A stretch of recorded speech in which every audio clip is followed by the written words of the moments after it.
Hello. Good evening. Welcome to our Gratitude Tuesday. My name is Karen, and I'm one of your recovery coaches. Hi, I'm Raina, and I'm a recovery coach here as well. Thank you for joining us for our Tuesday night Gratitude Tuesdays. I'm so used to having a little introduction, so I was like, oh no, we're just gonna go straight to live. It's like, So just a reminder, we have our last open house this Saturday. Our flyer is up on the screen. It will be from 11 a.m. to 2 p.m. We're having a family activity, so if anyone would like to come and join us. And we're also having, I believe, some information for those interested in becoming recovery coaches. So please come on in. You don't have to stay the entire time. You don't have to register. You could just walk in and come on in and get some ice cream. There will be ice cream truck, so we will be giving out free ice cream. So if you don't come for us, come for the ice cream. All right, and then just a reminder for our meetings. Tuesdays we have our coffee and conversation at 2 p.m. Our mentoring, men in training, MIT meeting also on Tuesdays at 5. And then what else? Our Gratitude Tuesday at 7. Our family meeting, which again I mentioned, we're having one this Saturday. We host one every third Saturday of the month for right now. And then our all recovery meeting on Thursdays at 1 p.m. So please come join us. lots of activities to come out and take part in. Yes. All right, so what are we doing today? Today we are doing tips for writing a great gratitude letter. So we've talked in the past about writing gratitude letters to just people, just to let them know that you're thinking about them, that you appreciate them. So this is kind of gives you a breakdown of how to do that effectively. This article is from oatsovernight.com. It says tips for writing a great gratitude letter. So just as like an intro to all this, it says, it may not sound like much, but expressing your gratitude for a person can be life-changing for all parties involved, especially if it's done through writing. That's exactly what a letter of gratitude is, a physical document expressing thanks and gratitude to someone for your choosing. It's a guaranteed way to induce lasting feelings of warmth and positivity, warm and fuzzy, both for the recipient and the sender. For the recipient, receiving a gratitude letter feels like being seen in a world that often overlooks sacrifice and kindness. Knowing that someone put time and thought into expressing their gratitude for you makes you feel appreciated, like the actions you take and the efforts you make are worthwhile and purposeful. And I know a lot of people, especially being a parent, you kind of feel like, all the things that you do aren't appreciated, and like it's like the thankless job and all that sort of thing. So it's a nice way to let people know that no, we see what you're doing, and be recognized for it. That in itself is fulfilling. For the sender, making a positive impact on someone you care about is inherently rewarding. Plus, taking the time to think at length about someone you're grateful for can facilitate feelings of gratitude in other areas of your life. Studies show this can increase overall happiness and well-being. Writing a letter of gratitude is easy and can make a tremendous impact, yet so few ever get written. To help you get over the first-time jitters, we pulled together a list of tips to help you get from blank page to finished letter. So, like I said, it's not something that people do on a regular basis, although it sounds like a wonderful thing to do on a normal basis. So the first time you're kind of sitting down to think about it, it's like when you get somebody a blank card for their birthday or graduation or whatever. It's like, I know me, like I open this blank card and I sit there and stare at it for 20 minutes. Like, what am I going to say? to like express how like proud I am of somebody or how happy I am for somebody, and let them know that it was something that actually came from the heart, not just something that was pre-printed for me. So these are kind of like the tips to help you, find that path to writing the letter. You can go over the first one. Yes, so the first tip is choose someone meaningful. There's no wrong choice here. But before you go with your gut, take a moment to consider people in your life who you think deserve more credit than you give them. Though your writing may not flow as easily as it would for the first person who springs to mind, that's not necessarily a bad thing.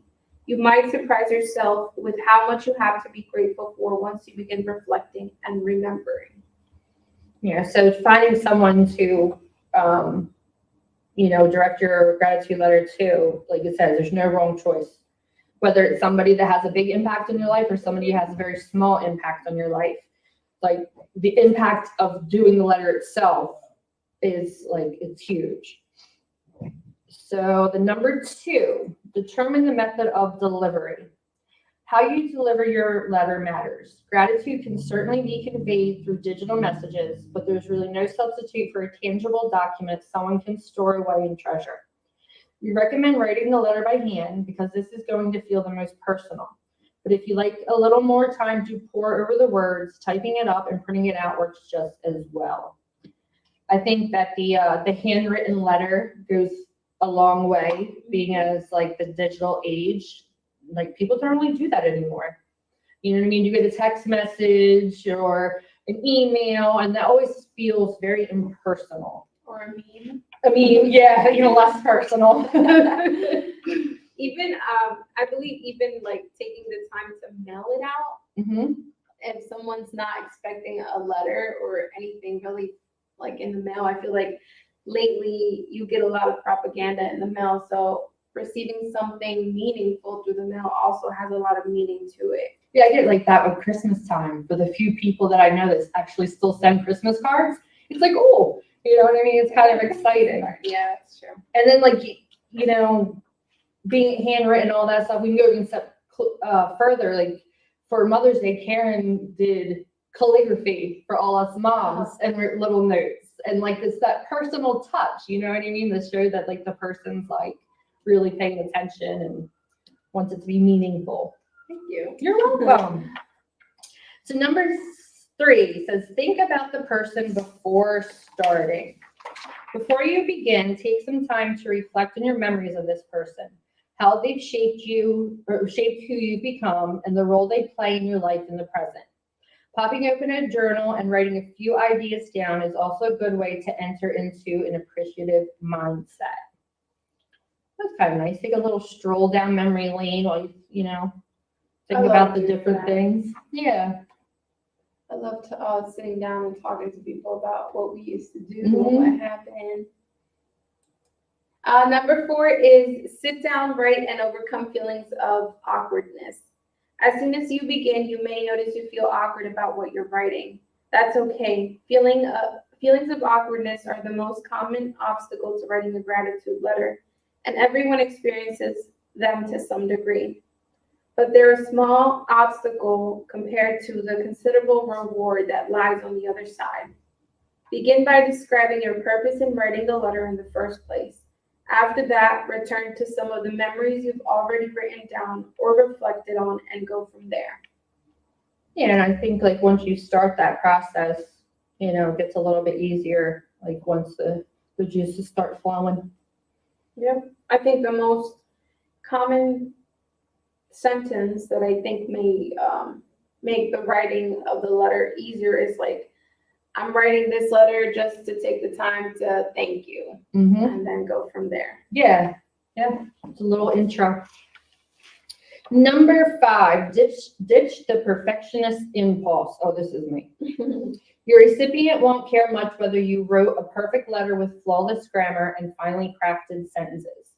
What matters most is that the letter comes from you, exactly as you are, with all your flaws and vulnerabilities. As long as the meaning behind the words is getting across, your letter can still have a profound impact.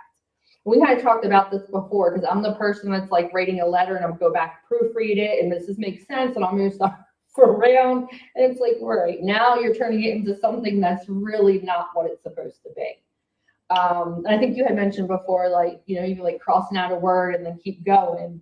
You know what I mean? Which that personal, like, is just flowing from you instead of it being so structured. Yeah.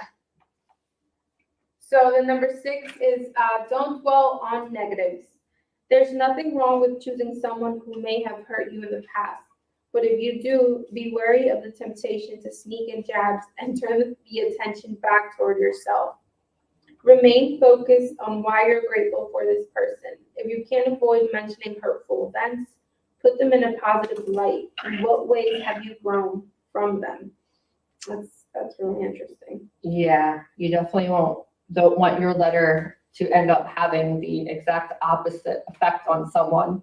So it's probably a good idea to make sure, like, any resentment you may have or, you know, any issues you may have with the person are kind of, you know, put to the side when you're writing.